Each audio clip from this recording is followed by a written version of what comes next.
కొన్నిసార్లు మన విశ్వాసానికి సవాల్ మన ముందు పెడతాడంటండి. మన విశ్వాసం ఎంత ఉందో ఏ పాటితో తెలుసుకోవడానికి మంచివైనా సరే చెడ్డవైనా సరే కొన్ని పరిస్థితులు మన ముందు ఉంచుతాడట. ఆ పరిస్థితులను చూసి మనమేమో బెదిరిపోతామట. ఆ పరిస్థితులను చూసి మనం భయపడిపోతాం. ఆ పరిస్థితులను చూసి మనం ఏమైపోతుందోనన్న సందేహంలోనికి వచ్చేస్తాం. కానీ దేవుడు ఆ పరిస్థితిని మనకు అనుమతించడానికి గల కారణం, ఈ పరీక్షలో నువ్వు గెలిస్తే నేను నీకు ఇవ్వబోయే బహుమానం కోసమని దేవుడు అంటాడు. అసలు పరీక్షే వద్దు బాబోయే, దూరంగా పారిపోతాం మనం.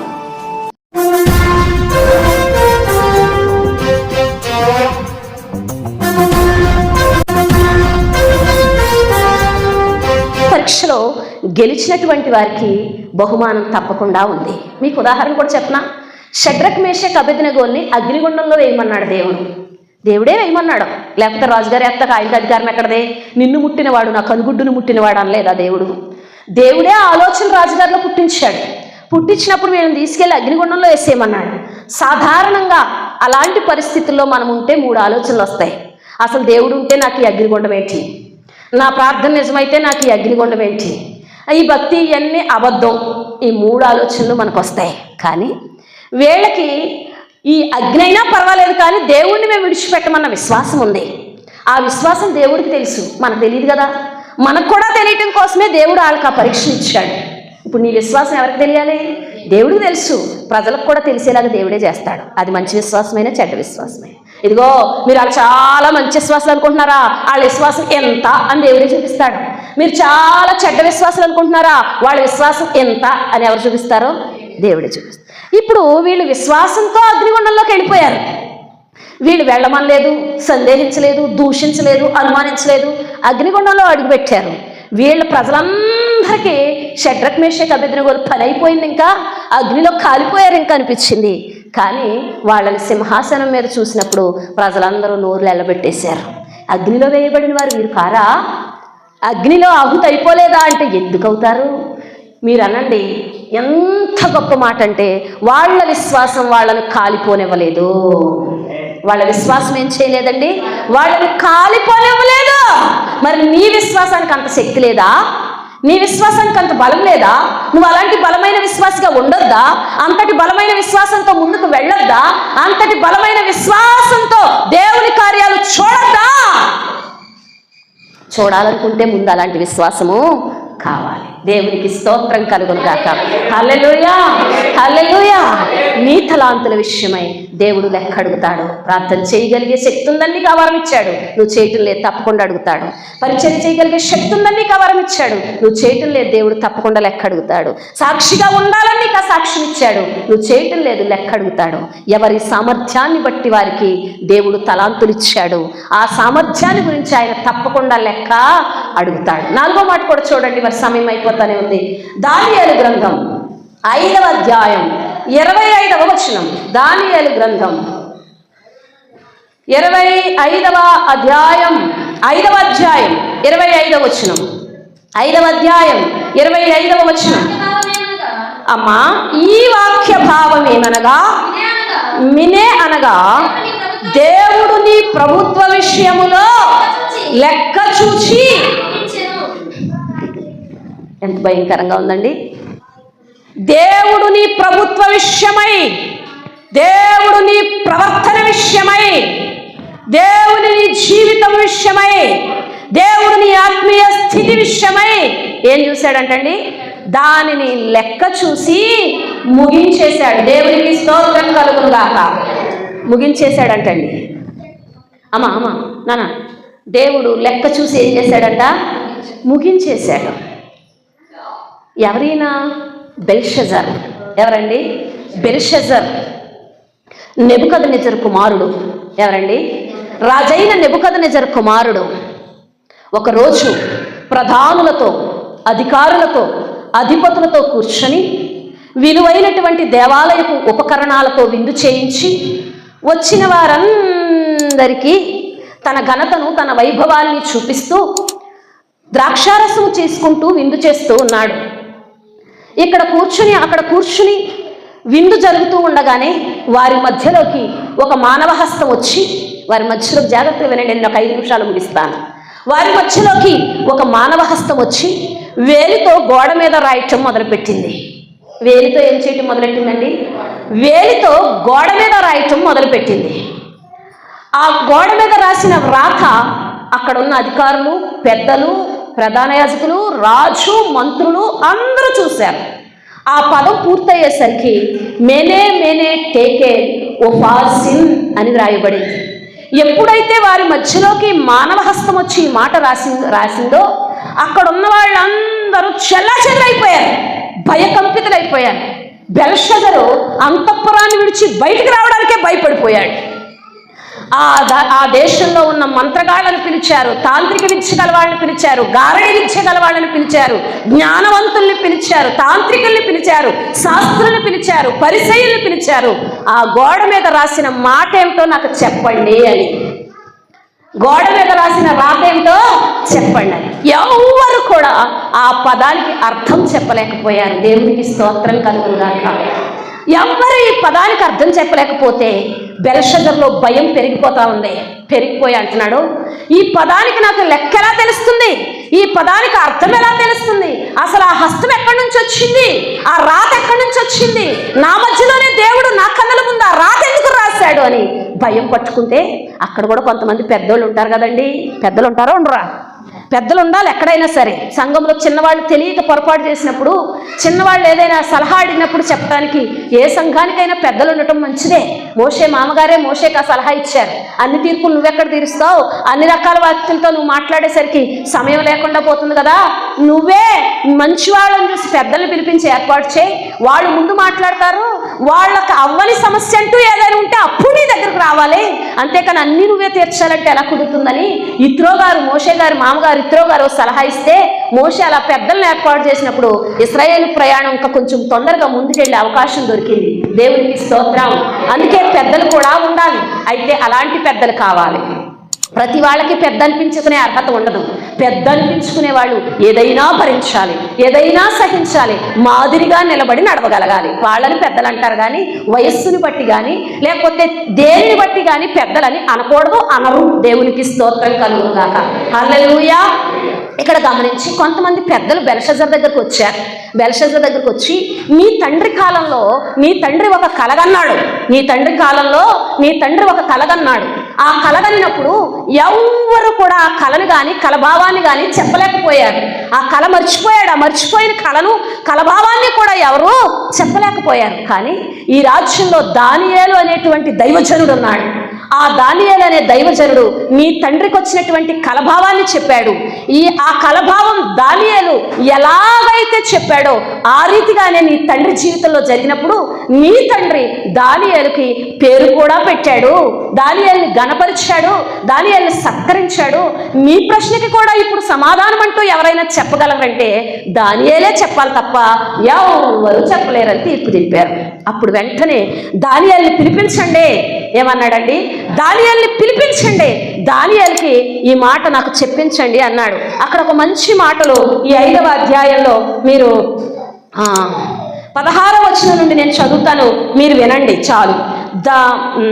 ఆ అంతర్భావములను బయలుపరచుటకును కఠినమైన ప్రశ్నలకు ఉత్తరమిచ్చుటకును నీవు సమర్థుడవని నిన్ను గురించి నేను విని ఉన్నాను గనక ఈ వ్రాతను చదువుటకును దాని భావమును తెలియచెప్పుటకును నీకు సఖ్యమైన ఎడల నీవు ఓదారంగు వస్త్రమును కట్టుకొని మెడలు సువర్ణ కంఠభూషణము ధరించుకొని రాజ్యములో 3వ అధిపతిగా ఏలుదువు.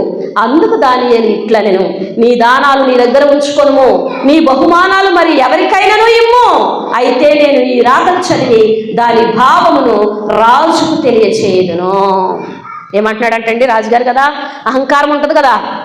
నువ్వు ఈ కలభావాన్ని నాకు చెప్తే నీకు ఓదారంగు వస్త్రం ఇస్తాను, 2 నీ మెడకు కంఠభూషణంగా బంగారాన్ని ఇస్తాను, 3 ఈ రాజ్యంలోనే నువ్వు 3వ అధిపతిగా ఏలతావు. నాకు ఈ కలభావం చెప్పు అన్నాడు. ఏమన్నాడండి? ఈ కలభావం చెప్పు అన్నాడు. దానియేలు అబ్బా 3వ అధిపతినంట, అబ్బా వెండి బంగారాలంట, అబ్బా ఓదారంగు వస్త్రాలంట, ఎంత సంతోషం అన్నాడంటారా? ఏమన్నాడంట?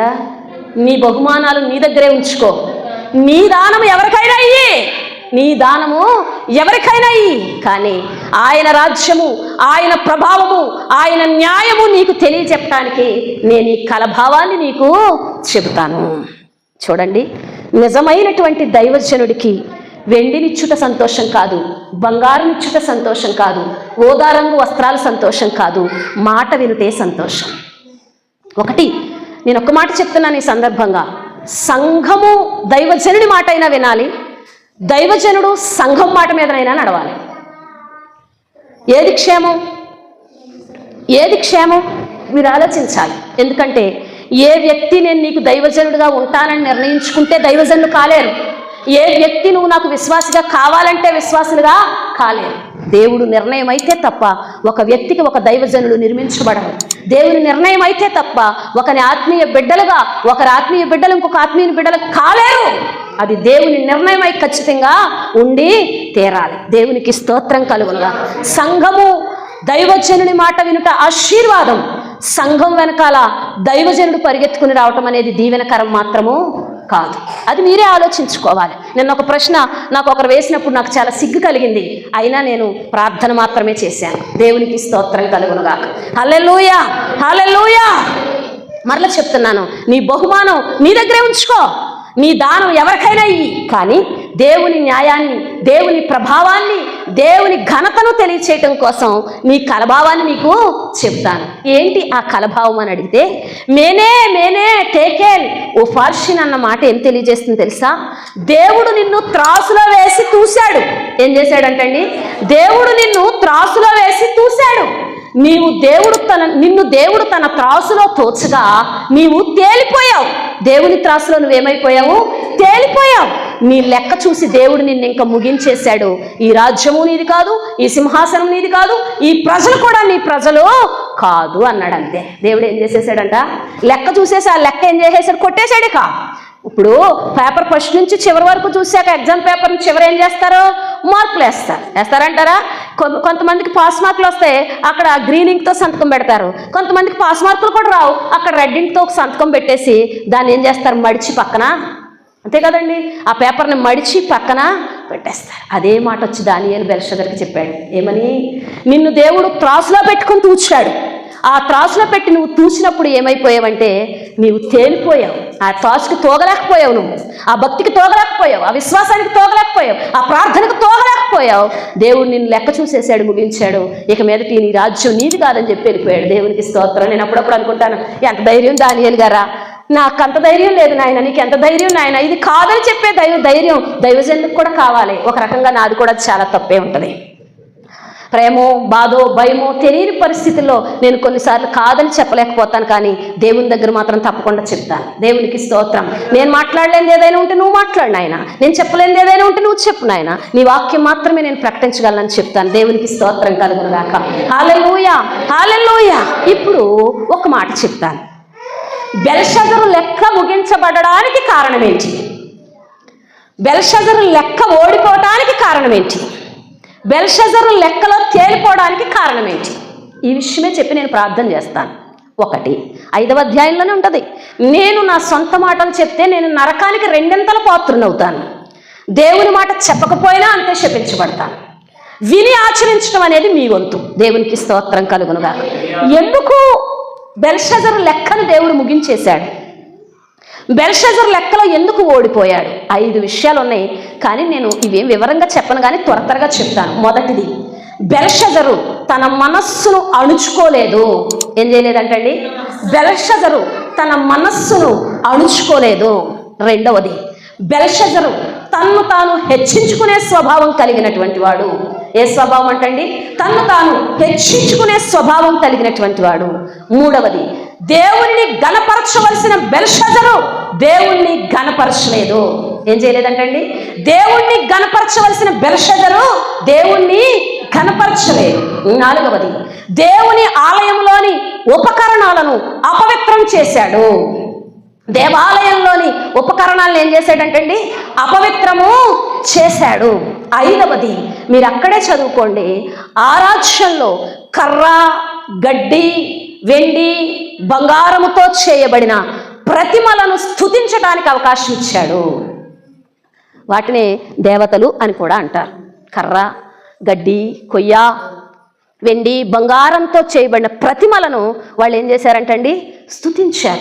మీకు అవసరమైతే ఆ మాట కూడా చెప్తాను నేను. చూడండి, కర్ర, కయ్య, గడ్డి అక్కడే ఉంటుంది చూడండి.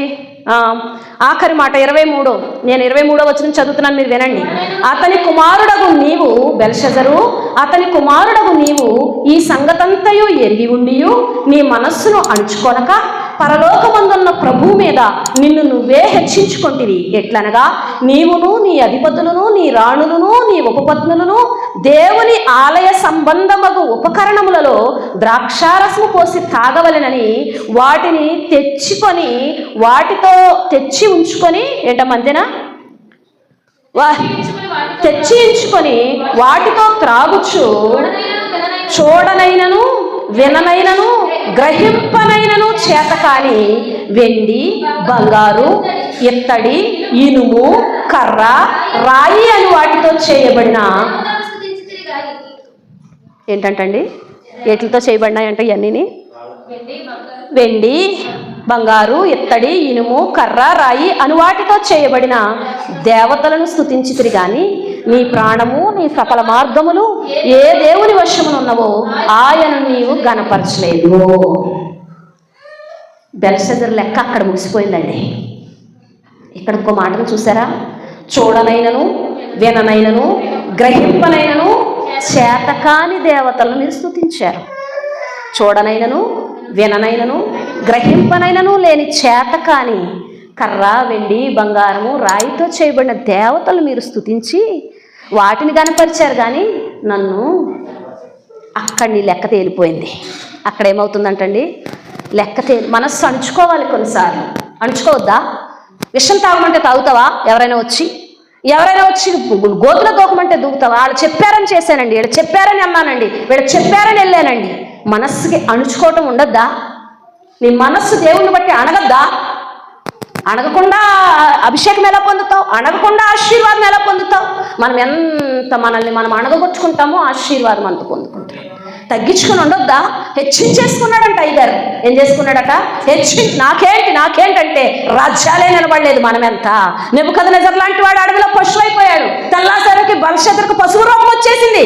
మనమే పాటి వాళ్ళం. దేవుని ఎదుట ఎంత తగ్గించుకుని ఉంటే అంత మంచిది. మూడోది ఏంటంట, మనం ఎవరిని కనపరచాలి? మనకు ఒకప్పుడు ఆహారం లేదు, ఆహారం ఇచ్చాడు, దేవుడిని కనపరచాలి. ఒకప్పుడు తిండి లేదు, తిండి ఇచ్చాడు, దేవుడిని కనపరచాలి. ఒకప్పుడు సమాధానం లేదు, సమాధానం ఇచ్చాడు, దేవుడిని కనపరచాలి. ఒకప్పుడు ఆరోగ్యం లేదు, ఇప్పుడు ఆరోగ్యం ఇచ్చాడు, దేవుడిని కనపరచాలి. ఒకప్పుడు రక్షణ లేదు, ఇప్పుడు రక్షణ ఇచ్చాడు, దేవుడిని కనపరచాలి. ఒకప్పుడు నివాస స్థలం లేదు, ఇప్పుడు దేవుడు నివాస స్థలం ఇచ్చాడు, దేవుడిని కనపరచాలి. కానీ బెల్షజరు ఏం చేయలేదంటండి, దేవుణ్ణి ఘనపరచలేదు. నాలుగోది ఏంటంట, దేవుని ఆలయం ఎంత పరిశుద్ధమైందో దేవాలయంలో ఉన్న ఉపకరణాలన్నీ కూడా అంతే పరిశుద్ధమైంది. ఆఖరికి నువ్వు దేవుని మందిరంలోకి చిన్న గిన్నె తెచ్చి అక్కడ పెట్టు, అది కూడా పరిశుద్ధమైంది. అది దేవునికి నువ్వు ఎప్పుడు సమర్పించావో అది నీది కాదు, నాది కాదు, దేవుణ్ణి. దానిని అపవిత్రపరిచాడట. దాన్ని తీసుకెళ్లి తన విందులో తన గొప్ప చెప్పుకోవటానికి, తను వాడుకోవటానికి, రాణిగారులకి, ఉపపత్నులకి ద్రాక్షారసం పోసి ఇలాంటి ఆభరణాలు ఎక్కడైనా చూసారా, ఇలాంటి ఉపకరణాలు ఎక్కడైనా చూసారా అంటూ వాటిని ఏం చేశారంటండి, అపవిత్రపరిచారు. ఏం చేశారంట, దేవుడు తన వస్తువుల విషయమై చాలా పట్టింపు కలిగిన వాడు. తన ఆలయం విషయమై చాలా పట్టింపు కలిగినటువంటి వాడు. దేవుడు తన ఆలయం విషయమై చాలా పట్టింపు కలిగి ఉంటాడు. సొలొమోను మండపం మీదకి మహిమ దిగి వచ్చిందని చెప్పిన దేవుడు తన ఆలయం విషయమై ప్రతి దానిలోనూ కూడా లెక్క చూసేవానిగా ఉంటాడు. దేవునికి స్తోత్రం కలుగును గాక. హల్లెలూయా, హల్లెలూయా.